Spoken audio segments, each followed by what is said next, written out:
Madhu, stop it.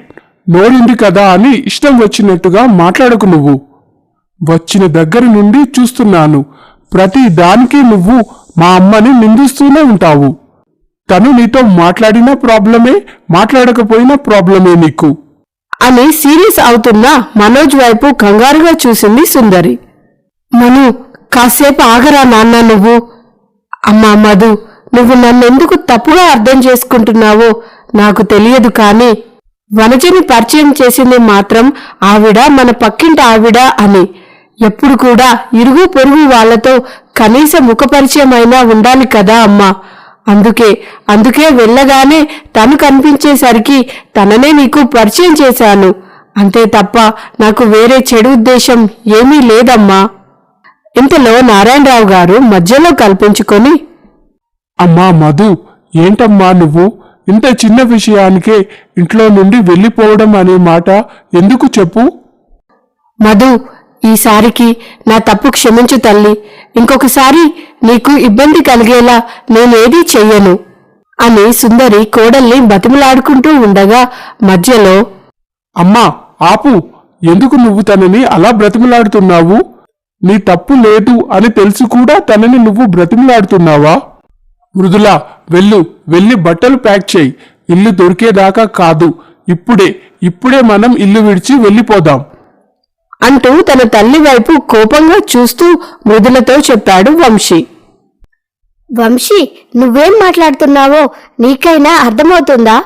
మామయ్య గారు ఏదో కోపంలో అన్నారు, కానీ మనం వీళ్ళని వదిలేసి ఎలా వెళ్ళిపోతాం అని కంగారు పడుతూ అడిగింది మృదుల.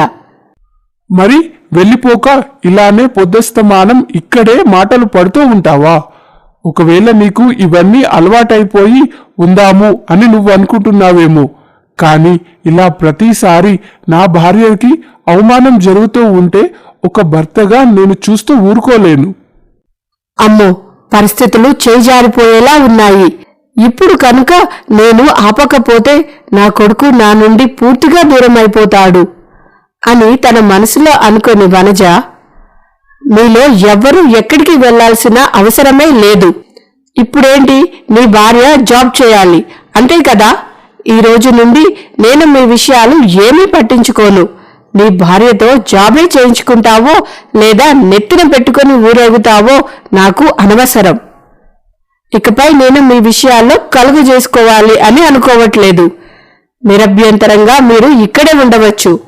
అయినా నాకు అర్థం కాక అడుగుతాను, నీ కూతుర్లు శుభ్రంగా జాబ్ చేసుకుంటే పల్లెత్తు మాట అన్నని నువ్వు కోడలి దగ్గరికి వచ్చేసరికి ఎందుకింత రచ్చ చేశావు? పెళ్లి చేసి పంపించేశాక కూతుర్ల మీద మనకి ఎలాంటి అధికారం ఉండదు. అది వాళ్ళ భర్త ఇష్టం, వాళ్ళ అత్తగారి ఇష్టం. వాళ్ళకి లేని ఇబ్బంది మధ్యలో నాకేంటి అంటూ పొగరుగా బదులిచ్చింది వనజ. అత్తయ్య గారు, నాకు నిజంగా ఏ జాబ్ చేయాలి అని లేదత్తయ్య. నన్ను మీరు తప్పుగా అర్థం చేసుకోకండి. మీరు ఎలా చెప్తే అలాగే వింటానత్తయ్య అంటూ ఆమె వెనక్కి వెళ్లబోతున్న మృదుల చెయ్యి పట్టుకొని ఆపేశాడు వంశీ. నీకు లేదేమో మృదుల, నాకుంది. నా భార్య జాబ్ చేస్తూ నలుగురిలో గౌరవంగా బతకాలి అని నాకుంది. నీ చిన్న అవసరానికి కూడా నేనైనా సరే చెయ్యి చాపి నాకు ఇవ్వండి అని అడగకుండా నీ కాళ్ల మీద నువ్వు నిలబడాలి అని నాకుంది. నీకోసం నేను ఆల్రెడీ జాబ్ కూడా చూసి పెట్టాను. నా మీద నీకు ఏమాత్రం గౌరవం, ప్రేమ ఉంటే రేపటి నుండి నువ్వు జాయిన్ అవ్వు. నేను వినేదేంటి, నేను ఇంట్లోనే ఉంటాను అనుకుంటే ఇక నీ ఇష్టం అని చెప్పి అక్కడి నుండి వెళ్లిపోయాడు వంశీ. కోడలి పరిస్థితిని అర్థం చేసుకున్న మామగారు, చూడు మృదుల, ఇంట్లో గొడవ జరుగుతుంది అని మాత్రమే నువ్వు ఆలోచిస్తున్నావు, కానీ నీ భర్త నిన్ను ఒక మంచి పొజిషన్లో చూడాలి అని ఆశపడుతున్న విషయాన్ని ఎందుకు తెలుసుకోలేకపోతున్నావు? వాడికి కూడా ఉంటుంది కదా, వాడి ఫ్రెండ్స్ లా తన భార్య కూడా జాబ్ చేస్తూ ఇండిపెండెంట్ గా ఉండాలి అని. మరి నీ భర్త ఆశని నువ్వు నెరవేర్చవా? అత్తయ్య అయినా మామయ్య అయినా సరే, మహా అంటే ఇంకొక 15 నుండి 20 సంవత్సరాలు కలిసి ఉంటామేమో, కానీ జీవితాంతం నీకు తోడుండేది నీ భర్త మాత్రమే అమ్మా. ఇప్పుడు చెప్పు, నువ్వు ఎవరి మాట వినాలి? నీ భర్తదా లేక నీ అత్తదా? అని అడిగేసరికి ఏ సమాధానం చెప్పాలో అర్థం కాలేదు మృదులకి. ఇందాక బయట జరిగిన అవమానానికే నేను తట్టుకోలేకపోతున్నాను అంటే దానికి తోడు ఇప్పుడు ఏకంగా తల్లి కొడుకులు ఒకటై నన్ను ఇంకా బాధ పెట్టి అవమానిస్తున్నారు కదూ. ఇంకొక క్షణం కూడా నేను ఈ ఇంట్లో ఉండనంటే ఉండను. ఇప్పుడే ఇక్కడి నుండి వెళ్ళిపోతాను. మను, ఏంట్రా ఇది? మధు అలా మాట్లాడుతూ ఉంటే చూస్తూ ఊరుకుంటావేంటి? వెళ్ళి తనని ఆపు. అయినా తన మీద చెయ్యి ఎత్తే సంస్కారం ఎక్కడ నేర్చుకున్నావు అని గట్టిగా అడుగుతున్న సుందరి మాట లెక్క కూడా చేయలేదు మను. ఏంటండి, ఏంటి మీరు కూడా చూస్తూ అలా ఉండిపోయారు? మధుని ఆపండి, వీడికి చెప్పండి తనతో మాట్లాడమని అంటూ ఈసారి తన భర్త దగ్గరకు వెళ్ళింది సుందరి. వీళ్ళు ఈ మాటల్లో ఉండగానే మాధురి బ్యాగ్ సర్దుకొని బయటకు వచ్చేసింది. మనోజ్ వైపు ఒక్కసారి చూసి గుమ్మం దగ్గరికి వెళ్తున్న ఆమెను నారాయణరావు గారు ఆపారు. మను, వెళ్ళి నీ బ్యాగ్ కూడా తెచ్చుకో. నా బ్యాగా? నా బ్యాగ్తో ఇప్పుడు ఏం పనుంది నాన్న? ఏం పనో మళ్ళీ చెప్తాను, కానీ ముందు వెళ్ళి నీ బ్యాగ్ సర్దుకొని తీసుకొని రా. నాన్న, మీరేం మాట్లాడుతున్నారు? అర్థమయ్యే చెప్తున్నాను మను, వెళ్ళి బ్యాగ్ తీసుకొని రా అని ఈసారి గట్టిగా అరిచారు. కేవలం మధు మాత్రమే కాదురా, నువ్వు కూడా ఈ ఇంట్లో నుండి వెళ్ళిపోతున్నావు అని గంభీరంగా చెప్పారు. నాన్న, ఏంటిది? నేనెందుకు ఇంట్లో నుండి వెళ్ళిపోవాలి? అయినా ఇక్కడి నుండి వెళ్ళాలి అనుకునే వాళ్ళు వేరే ఉన్నారు. వాళ్ళని పంపిస్తే చాలు కదా, మధ్యలో నేనెందుకు వెళ్ళాలి? ఎందుకంటే బయటకు వెళ్తుంది నీ భార్య కాబట్టి. కడదాకా తోడు ఉండాల్సింది నీ భార్యకి. ఇక్కడ ఉండడం ఇష్టం లేదు అని చెప్పినప్పుడు ఆమెని అర్థం చేసుకొని నువ్వే బయటకు వెళ్ళాలి, కానీ తనని మాత్రం పంపించేస్తాను అంటే నేనొప్పుకోను. తనకి భర్త అన్న గౌరవం ఉంటే నా మాట అడిగి వెళ్లేది నాన్న. తను అవేం పట్టించుకోకుండా తన ఇష్టానికి ప్రవర్తిస్తూ ఉంటే నేనెందుకు వెళ్తాను? సరేరా, అయితే నువ్వు వెళ్ళకపోతే నేను మీ అమ్మే ఇంటి నుండి వెళ్ళిపోతాము. నానా అని గట్టిగా అరిచాడు మనోజ్. అవును మను, ఇప్పుడు కనుక నువ్వు బయటకు వెళ్ళకపోతే నేను నిజంగానే అమ్మని తీసుకుని బయటకు వెళ్ళిపోతాను అన్న తండ్రి మాటకు లొంగిపోయాడు మనోజ్. సరే నాన్న, నేనే వెళ్ళిపోతాను అని చెప్పి మాధురిని తీసుకొని బయటకు వచ్చేశాడు. నాన్న, తను జాబ్లో జాయిన్ అవుతుంది అంటారా అని అడిగాడు వంశీ. కుర్రాన్ని చెరువు దాకా తీసుకెళ్లగలం, కానీ నీళ్లు తాగించలేం కదా. ఇది అంతే. తన కోసం మనం చేయాలనుకుంది అంతా చేశాంరా. ఇక ఫైనల్ డెసిషన్ తనదే కదా. తండ్రి కొడుకులు మాట్లాడుకుంటూ ఉండగా మృదుల బయటకు వచ్చి, మామయ్య గారు, నేను బయలుదేరుతున్నాను. అత్తయ్య గారు ఇంకా బయటకు రాలేదా అని అడిగింది. ఇప్పుడు తన గురించి ఎందుకులే, మన విషయాల్లో ఇకపై కలుగు చేసుకోను అని చెప్పింది కదా. సో నువ్వు కూడా నువ్వు చేయాల్సిన పని అంతా చేసి నీ వాక్ నువ్వు చేసుకుంటే చాలు. ఇంకా లేట్ అవుతుంది, నువ్వు బయలుదేరమ్మా. ఆల్ ది బెస్ట్ తల్లి అని తన కోడల్ని ఆశీర్వదించి పంపించారు. కరెక్ట్గా తను అనుకున్నది సాధించేసరికి చాలా గర్వంగా సంతోషపడుతూ బాల్కనీలో నుంచొని ఉంది మాధురి. మాధురి చేసిన పనికి ఆమెతో పెద్దగా మాట్లాడలేదు మనోజ్. నీ బెట్టు నా దగ్గర ఎన్ని రోజులు చూపిస్తావు మను? మహా అంటే 1 వారం చూపిస్తావేమో. తర్వాత అయినా నార్మల్ అయిపోతావు కదా. నేను ఇలా చేయడం కరెక్ట్ అని నువ్వు కూడా అనుకుంటావులే అని తన మనసులోనే మనోజ్ తనతో మాట్లాడకపోయేసరికి సర్ది చెప్పుకుంది మాధురి. అలా 1 నెల రోజులు గడిచిపోయాయి. మృదుల జాబ్లో సెటిల్ అయ్యి రోజూ వెళ్తూ వస్తుంది. ఆమెతో వనజ పెద్దగా మాట్లాడలేదు. మృదుల మాట్లాడాలి అని చూసినా తనకు ఆ అవకాశమే ఇవ్వలేదు. వంశీ, ప్రభాకర్ ఆమెకు సర్ది చెప్పి నార్మల్ గా ఉండమని ప్రోత్సహించేవారు. మరోపక్క మనోజ్ కూడా మాధురితో పెద్దగా మాటలు కలపకుండా తన పని తను చేసుకుంటూ ఉండేవాడు. రోజు ఉదయాన్నే సుందరి వాళ్ళ దగ్గరకు వెళ్లి టిఫిన్ చేసి మళ్లీ ఆఫీస్ నుండి అక్కడికే వెళ్లి నైట్ డిన్నర్ కూడా చేసి మాధురి దగ్గరికి వచ్చేవాడు. సుందరి అలా చెయ్యొద్దు అని ఎన్నిసార్లు వారించినా కూడా మనోజ్ వినలేదు. నీ పద్ధతి నాకేం నచ్చట్లేదు మను. నాకు కూడా నీ పద్ధతి నచ్చలేదు. నేనేమన్నా అరిచానా గోల చేస్తున్నానా? నువ్వు కూడా అలానే ఉంటే ఇద్దరికి మంచిది. మను, బీ సీరియస్. నేనేదో కావాలి అని ఇక్కడికి వచ్చినట్టుగా ఎందుకు ఇలా సీన్ క్రియేట్ చేస్తున్నావు నువ్వు? నీ భార్య గౌరవంగా ఉండాలి అని నీకు లేదా? ఇలా ఎన్ని రోజులు నీకోసం ఎదురు చూస్తూ నేను తినకుండా ఉండాలి? నేనేమి నా కోసం ఎదురు చూడమని చెప్పలేదు కదా. చూడు మధు, ఇది నిన్ను బాధ పెట్టడానికి చేస్తున్న పని కాదు. మా అమ్మ చేతి వంట అంటే నాకు ప్రాణం. ఇన్ని రోజులు ఆమెను నేను ఎంత మిస్ అయ్యానో అది నాకు మాత్రమే తెలుసు. ఇకపై మిస్ అవ్వాలి అని నేను అనుకోవట్లేదు. ఈ విషయంలో మాత్రం నువ్వు నన్ను రెస్ట్రిక్ట్ చేయాలి అని చూసినా సరే నేను మా అమ్మ దగ్గరే తింటాను అని చెప్పి అక్కడి నుండి వెళ్లిపోయాడు. ఛా, దూరంగా ఉంటే తనే మారి నా దారిలోకి వస్తాడు అనుకున్నాను. కానీ ఇంత మొండిగా ప్రవర్తిస్తున్నాడేంటి? ఆ తర్వాత కాసేపటికి డోర్ క్లోజ్ చేసి లోపలికి వస్తున్న ఆమెకు సన్నగా ఒక మూలుగు వినిపించింది. అనుమానంగా మనోజ్ దగ్గరికి వెళ్లి చూసింది. మను ఏమైంది? ఉన్నట్టుండి ఇంత ఫీవర్ ఎందుకు వచ్చింది మను? అని అడుగుతూ కంగారుగా తనని లేపే ప్రయత్నం చేసింది. కాని ఒంటి మీద స్పృహ లేకుండా పడుకుని ఉన్నాడు మనోజ్. తనకి ఏం చేయాలో ఎలా చేయాలో అర్థం కాక నారాయణరావు గారికి ఫోన్ చేయాలి అని మొబైల్ చేతిలోకి తీసుకుంది మాధురి. నోనో, వాళ్ళని కాదు అని వచ్చేశాక ఇప్పుడు మళ్ళీ ఫోన్ చేస్తే నేను చులకన అయిపోతానేమో.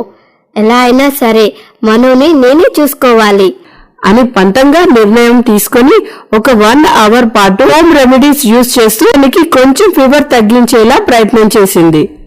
కాని గంట దాటినా మనోజ్ కి ఫీవర్ ఏమాత్రమూ తగ్గకపోగా ఇంకా ఎక్కువ అయిపోయింది. దాంతో కంగారు పడిన మాధురి ఇంకా లాభం లేదు అని తన మామగారికి ఫోన్ చేసింది. అమ్మా మధు, ఏమైంది తల్లి? ఈ టైంలో కాల్ చేశావేంటి అని భయంగా నారాయణరావు కంటే కూడా ముందే ఫోన్ లిఫ్ట్ చేసింది సుందరి. ఆవిడితో మాట్లాడాలి అని లేకపోయినా ఇక తప్పనిసరి పరిస్థితుల్లో మామయ్య గారికి ఫోన్ ఇస్తారా అని అడిగింది. ఆయన మంచి నిద్రలో ఉన్నారమ్మా. విషయమేంటో నాకు చెప్పు. అది మనుకి చాలా ఫీవర్గా ఉంది. అలాగే తన బాడీ అంతా కూడా చిన్న చిన్న పొక్కుల్లాగా కూడా వస్తున్నాయి. డాక్టర్ గారు కూడా అవైలబుల్లో లేరు. నాకేం చేయాలో అర్థం కావట్లేదు. అందుకే మామయ్య గారికి ఫోన్ చేశాను అని చెప్పింది మాధురి. ఏంటి తల్లి నువ్వు చెప్పేది? మనుకి బాగాలేదా అని గట్టిగా అరిచింది సుందరి.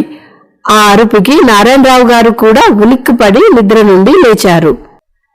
వెంటనే ఫోన్ తీసుకొని, అమ్మా మధు, ఏంటి మనోజ్కి ఫీవరా? ఇప్పుడు ఎలా ఉంది అని కంగారుగా అడిగారు. అవును మామయ్య, చాలా ఫీవర్గా ఉంది అని ఏడుపు గొంతేసుకొని చెప్పింది మాధురి. నువ్వేం టెన్షన్ పడుకు తల్లి, ఇప్పుడే బయలుదేరి 10 నిమిషాల్లో వచ్చేస్తానమ్మా అని చెప్పి ఫోన్ కట్ చేసి వెంటనే సుందరితో కలిసి ఆ ఇంటికి బయలుదేరారు నారాయణరావు గారు. ఏవండి, మనోకి అమ్మవారు పోసింది. ఇప్పటికే తెల్లవారిపోయింది కదా. ఇంకా మీరు అర్జెంటుగా వెళ్లి వీధి చివర్లో ఉన్న వేప మండలు తీసుకురండి. నువ్వెందుకమ్మా లోపలికి వస్తున్నావు? బయటకు వెళ్ళు. ఈ టైంలో ఎవరు దగ్గరగా ఉంటే వాళ్ళకి కూడా వచ్చేస్తుంది. అసలే నీకేదో ప్రాజెక్ట్ వర్క్ నడుస్తుంది అని చెప్పాడు మనుకి అలా ఉంటే నన్ను బయటకు వెళ్ళిపోమంటారేంటి మీరు? ఏం కాదు, నేను తన దగ్గరే ఉంటాను అని మొండిగా వాదిస్తున్న కోడలి వైపు చూసి నారాయణరావు గారు, అమ్మా ఈసారికి మీ అత్తయ్య చెప్పింది విను అని చెప్పి అక్కడి నుండి వెళ్లిపోయారు. మృదుల, ఇంకా ఎంతసేపు? త్వరగా రా. ఈరోజు నీకు ఆఫీస్లో ఆడిట్ ఉంది అని ముందుగా వెళ్ళాలి అని అన్నావు కదా. నేను రెడీ అయ్యి అరగంట అవుతుంది. నువ్వే లేట్ చేస్తున్నావేంటి అని గట్టిగా కేకలు వేశాడు వంశీ. వస్తున్నా వంశీ, అయిపోయింది అంటూ బదులిచ్చి గబగబా బయటకు వచ్చింది మృదుల. పొద్దున్నే ఈవిడి గారి కోసం నా కొడుకు కేకలు వేయడమేంటో, ఈవిడి గారేమో టింగురంగా అనుకుంటూ తిప్పుకుంటూ వాడి వెనుక వెళ్లడమేంటో. ఇదంతా నా కర్మ. ఇద్దరికిద్దరే సరిపోయారు. ఇంట్లో పెద్దదాన్ని, నేను మాట్లాడడం లేదు అని తెలిసినా కూడా కనీసం కొంచెం కూడా బాధ లేదు అని తిట్టుకుంటూ వాష్రూమ్ నుండి బయటకు వస్తున్న వనజకి అక్కడ కాలు జారి కింద పడిపోతుంది. మామయ్య గారు, టిఫిన్ ప్రిపేర్ చేసి టేబుల్ మీద పెట్టాను. మీరు అత్తయ్య గారు తినేయండి. ఈరోజు నాకు కొంచెం లేట్ అవ్వచ్చు. 1 గంట ఆలస్యంగా వస్తాను అని ప్రభాకర్కి చెప్తున్న మృదుల వనజ అరుపులకి కంగారుగా లోపలికి పరిగెత్తింది. ఆమె వెనుకాలే ఏమైందో అని ప్రభాకర్ గారు వంశీ కూడా వెళ్లేసరికి కింద పడి కాలు పట్టుకొని ఆపసోపాలు పడుతూ ఉంది వనజ. అయ్యో అత్తయ్య గారు, ఏమైంది? ఎలా పడిపోయారు? అన్న కోడలి మాటలకు, నేను పడితే నీకెందుకే, పడకపోతే నీకెందుకు, నువ్వు ఎక్కడికో పోతున్నావు కదా, పో నువ్వు అని చిరాకు పడింది. చూస్తూ ఉంటే మీ కాలు బెనికినట్టుగా ఉంది. వంశీ, త్వరగా డాక్టర్కి ఫోన్ చేసి పిలువు. మరేం పర్లేదత్తయ్య, డాక్టర్ గారు వస్తారు కదా, మీరు ఇలా సోఫాలో కూర్చోండి అంటూ ఆమెని కూర్చోబెట్టి కాలు ఒళ్ళో పెట్టుకుంది మృదుల. అమ్మా మృదుల, ఈరోజు నీకేదో ఎమర్జెన్సీ వర్క్ ఉంది అన్నావు కదా, మీ అత్తయ్యని నేను చూసుకుంటానమ్మా, నువ్వు బయలుదేరు అన్నారు ప్రభాకర్ గారు. అత్తయ్య గారికి ఇలా ఉంటే నేను ఎలా ఆఫీస్కి వెళ్ళగలను మామయ్య? డాక్టర్ వచ్చి చూశాక వెళ్తానులేండి. కాసేపటికి వంశీ డాక్టర్ని తీసుకుని వచ్చాడు. వనజని పరీక్షించిన డాక్టర్ గారు, టెన్షన్ పడాల్సింది ఏమీ లేదండి, కొద్దిగా బెనికినట్టు ఉంది అంతే. యాక్చువల్ గా నేను రాకముందే ఎవరో ఈవిడికి ఫస్ట్ ఎయిడ్ చేసినట్టున్నారు కదా, దానివల్ల ఎక్కువ ఇబ్బంది లేకుండా పోయింది. ఒక 1 వీక్ బెడ్ రెస్ట్ తీసుకుంటే సెట్ అయిపోతుంది అని చెప్పి డాక్టర్ గారు వెళ్లిపోయారు. చేసుకున్న వాళ్ళకి చేసుకున్నంత మహాదేవా అని ఊరికే అనలేదే, కోడలు గురించి ఎప్పుడూ తిట్టుకుంటే ఉండేదానివి, ఆ తిట్లే నీకు తగిలి ఇలా మంచాన పడ్డావు. అయినా కళ్ళు నెత్తిన పెట్టుకుని నడుస్తున్నావా ఏంటే నువ్వు? జాగ్రత్తగా నడవాలి అని తెలియదా నీకు? ఇప్పుడు చూడు, వారం రోజులు నడవలేకుండా చేసుకున్నావు అని తిట్టడం మొదలుపెట్టారు ప్రభాకర్ గారు. మామయ్య గారు, అసలే అత్తయ్యకి బాగా లేక బాధపడుతూ ఉంటే మీరెందుకు ఆవిడ్ని అలా తిడుతున్నారు? కాసేపు మౌనంగా ఉండండి మామయ్య గారు. అమ్మా, డాక్టర్ గారు చెప్పారు కదా, మరేం పర్వాలేదు అని. ఇంకా నువ్వు ఆఫీస్కి వెళ్ళమ్మా, కొత్తగా జాయిన్ అయ్యావు, ఏదైనా ప్రాబ్లం అయితే జాబ్ పోతుంది తల్లి అన్న మామయ్య గారి మాటలకు, ఎంత రిస్క్ అయినా పర్లేదు మామయ్య, నాకు అత్తయ్య గారి కంటే ఏది ఇంపార్టెంట్ కాదు. ఒకవేళ వాళ్ళ జాబ్ నుండి తీసేసినా పర్వాలేదు మామయ్య, నేనేమీ పట్టించుకోను. నాకు అత్తయ్య గారి ఆరోగ్యమే ముఖ్యం అని చెప్పి అక్కడి నుండి కిచెన్లోకి వెళ్లిపోయింది మృదుల. ఆ మాటలకి వనజ మొదటిసారిగా కోడలిపై జాలిపడింది. చూసావానే, కనీసం ఇప్పటికైనా బుద్ధి తెచ్చుకో. ఎక్కడ నీ కోడలు కొడుకుని ఎగరేసుకుపోతుందో అని రోజు ఆ పిల్లని సాధిస్తూ వచ్చావు. జాబ్లో జాయిన్ అవుతాను అంటే ఇంట్లో పెద్ద గొడవ చేశావు. కాని ఇప్పుడు నీకోసం తను తన కెరియర్ని కూడా వదులుకోవాలి అని అనుకుంటుంది. ఇంత మంచి కోడలిని నెత్తిన పెట్టుకుని చూసుకోవాల్సింది పోయి రోజు సూటిపోటి మాటలతో తనని బాధ పెడుతూనే ఉన్నావు. అయినా నిన్ను అని ఏ లాభంలే, నీలాంటి దానికి ఇలా సేవలు చేయాలని చూస్తుంది చూడు, ఆ మృదులని అనాలి అంటూ విసుగ్గా అక్కడి నుండి వెళ్లిపోయారు ప్రభాకర్. మృదుల తన కోసం జాబ్ని కూడా వదిలేయాలి అని అన్న మాట వినేసరికి షాక్ అయింది వనజ. సుందరి, ఇక్కడ అయితే ఇబ్బందిగా ఉంటుందేమో, మనం బాబుని తీసుకొని ఇంటికి వెళ్ళిపోదామా? ఇప్పుడు ఎక్కడ ఉంటే ఏముందండి, ముందు మనోజ్ బాగైతే చాలు అని మాధురి వైపు చూస్తూ చెప్పింది సుందరి. అలా కాదు సుందరి, మన ఇంట్లో అయితే ట్రిపుల్ బెడ్రూమ్ కదా, ఒక రూమ్లో మను ఉన్న మరొక రూమ్లో కోడలు ఉండవచ్చు అన్నారు నారాయణరావు గారు. అయితే ఒక పని చేయండి, నేను మను ఇక్కడే ఉంటాము, మీరు మధుని అక్కడికి తీసుకువెళ్ళండి. నిన్ను ఒక్కదాన్ని వాడి దగ్గర వదిలేసి మేము ఎలా వెళ్తాము? అబ్బా, నాకేం పర్లేదండి, మీరు ఇక్కడ ఉండడం కూడా కరెక్ట్ కాదు. మీకు తెలుసు కదా ఇది అంటువ్యాధి అని. ఖచ్చితంగా మనోజ్తో ఉన్న వాళ్ళకి కూడా వస్తుంది. అసలే అమ్మాయికి ఏదో ఇంపార్టెంట్ ప్రాజెక్ట్ ఉంది అని మనోజ్ మనకి రోజు చెప్తూనే ఉన్నాడు కదా. ఇలాంటి టైంలో తను కూడా మంచాన పడితే కష్టమైపోతుందండి. మీకేమో ఆరోగ్యం బాగాలేదు, అందుకే మీరిద్దరు అక్కడికి వెళ్తే నేను వీడిని చూసుకుంటాను అని సుందరి చెప్తూ ఉంటే ఆమె వైపు అలాగే చూస్తూ ఉండిపోయింది మాధురి. లేదు మామయ్య గారు, నేను ఇక్కడే ఉంటాను. మీకు ఆరోగ్యం బాగా ఉండడం లేదు కదా, మీరు వెళ్ళిపోండి. నేను అత్తయ్య గారు ఆయన్ని చూసుకుంటాము. లేదమ్మా, మీరిద్దరూ ఏదైనా అవసరం పడితే గబగబా బయటకు వెళ్ళి రాలేరు కదా, నేను కూడా ఇక్కడే ఉంటాను అని చెప్పి అందరూ అదే ఇంట్లో ఉండిపోతారు. అలా ఒక వారం గడిచేసరికి మనోజ్ అలాగే వనజ ఇద్దరూ సెట్ అయిపోయారు.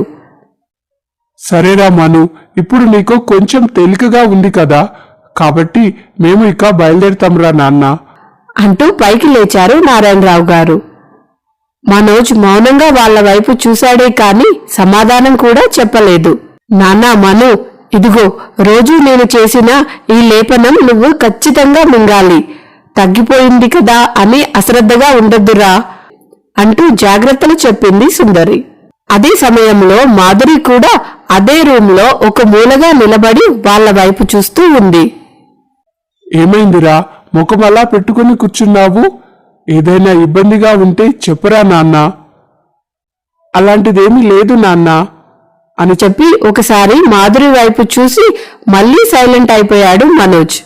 సరే మను, మేమిక స్టార్ట్ అవుతాం అంటున్న సుందరి ముందుకు వచ్చి 2 బ్యాగ్స్ పెట్టింది మాధురి. ఇదేంటమ్మా, మేము ఆల్రెడీ బట్టలు సర్దేసుకున్నాం కదా. మామయ్య, వీటిని కూడా కారులో పెట్టండి. నేను నిదానంగా మనుని నడిపించుకొని తీసుకొని వస్తాను. ఏమ్మా, ఎక్కడికైనా అని వెళ్ళాలని అడిగారు నారాయణరావు గారు.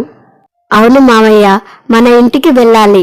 మీరు ముందు వీటిని కారులో పెట్టించండి అని చెప్పి మనోజ్ దగ్గరికి వెళ్ళింది. నీకు కొంచెమైనా బుర్ర పనిచేస్తుందా మృదులా? అని ఇల్లంతా రీసౌండ్ వచ్చేలా అరిచాడు వంశీ. కూరగాయలు కట్ చేస్తున్న మృదుల కనీసం అతని వైపు కూడా చూడకుండా తన పని తాను చేసుకుంటూ ఉంది. కొడుకు అరుపు దేనికో అర్థం కాక నిదానంగా నడుచుకుంటూ వచ్చింది వనజ. రేయ్, రావడమే కోడల మీద అరుస్తున్నావేంటి? నేను ఎవరైనా పని మనిషిని పెట్టి జాబ్కి వెళ్ళు అని మరీ చెప్పాను. అయినా నా మాట లెక్క చేయలేదు. జాయిన్ అయిన కొత్తలోనే ఇన్ని లీవ్స్ పెడితే ఎవరైనా ఊరుకుంటారా? ఇంకా నువ్వు రావాల్సిన అవసరం లేదు అని చెప్పి తనని ఫైర్ చేస్తున్నట్టుగా మెయిల్ పంపించారు అని అసహనంగా అన్నాడు వంశీ. ఏంటి, అమ్మాయి జాబ్ పోయిందా? కనీసం తనకి వార్నింగ్ నోటీస్ వస్తున్నట్టు కూడా నాకు చెప్పలేదు నాన్న. ఇప్పుడు చూడండి ఏం జరిగిందో. మంచి కంపెనీలో జాబ్, వెనక్కి తిరిగి చూసుకోవాల్సిన అవసరం లేకుండా ఉండేది తన ఫ్యూచర్. ఇంత మంచి ఆపర్చునిటీని చేతులారా పోగొట్టుకుంది. అయ్యో, ఇప్పుడేమైంది వంశీ? ఎందుకు అలా ఆవేశపడుతున్నావు నువ్వు? ఈ జాబ్ పోతే మరొకటి దొరుకుతుంది. అంతేకాని ఇంట్లో వారికి ఒంట్లో బాలేనప్పుడు వారిని అశ్రద్ధ చేసి వెళ్ళిపోతే ఎలా చెప్పు? సరేలే, అత్తయ్య గారికి టాబ్లెట్స్ ఇచ్చే టైం అయింది, నేను ఇప్పుడే వస్తాను అని చెప్పి వంటగది నుండి బయటకు వెళ్తున్న మృదుల తన అత్తగారిని చూసి, అయ్యో అత్తయ్య, మీరెందుకు వచ్చారు? నేనే మీకు టాబ్లెట్స్ తీసుకొని వస్తున్నాను. మీరు కొద్దిగా రెస్ట్ తీసుకోవాలి అని డాక్టర్ గారు చెప్పారు కదా అన్న కోడలి మాటలకు వనజ కంట్లో నీళ్లు తిరిగాయి. అమ్మా మృదుల, కోడలిని చెప్పు చేతల్లో పెట్టుకుంటేనే వాళ్ళు మన మాట వింటారు అని నేను పిచ్చి భ్రమలో బ్రతుకుతూ ఉన్నానమ్మా. కానీ నీ మృదువైన స్వభావం చూశాక నేను ఎంత పెద్ద తప్పు చేశానో నాకు అర్థమైంది తల్లి. బుద్ధుడికి బోధ చెట్టు కింద జ్ఞానోదయం అయినట్టుగా నీకు ఆ కాలు దెబ్బతో బుర్ర పనిచేసిందా అని వెటకారంగా అన్నారు ప్రభాకర్ గారు. అధికారం అనే పొరలు కమ్మి ఇప్పటిదాకా నిన్ను ఎన్నో బాధలు పెట్టాను తల్లి, నన్ను క్షమించు మృదుల అని కోడలు 2 చేతులు పట్టుకొని బ్రతిమలాడింది వనజ. అయ్యో అత్తయ్య, మీరు నన్ను క్షమించమని అడగడం ఏంటి? మీరు నా తల్లి లాంటి వారు అని మాధురి అత్తగారిలో వచ్చిన మార్పుని చూసి పొంగిపోతుంది. మరొక వైపు మధు తిరిగి ఇంటికి వెళ్ళిపోదాము అన్న మాటతో ఇంటిల్లపాది చాలా సంతోషిస్తారు. ఇంతవరకు చూశారంటే ఈ కథ మీకు నచ్చింది అని ఆశిస్తున్నాను. నచ్చినట్టయితే please subscribe to our channel and like చేయడం మాత్రం మర్చిపోకండి. మీరు చేసే ఈ చిన్న లైక్ ఈ కథ మరింత మందికి చేరుకోవడానికి సహాయపడుతుంది. అలాగే మరొక మంచి కథలో మళ్ళీ కలుద్దాం. అంతవరకు సెలవు.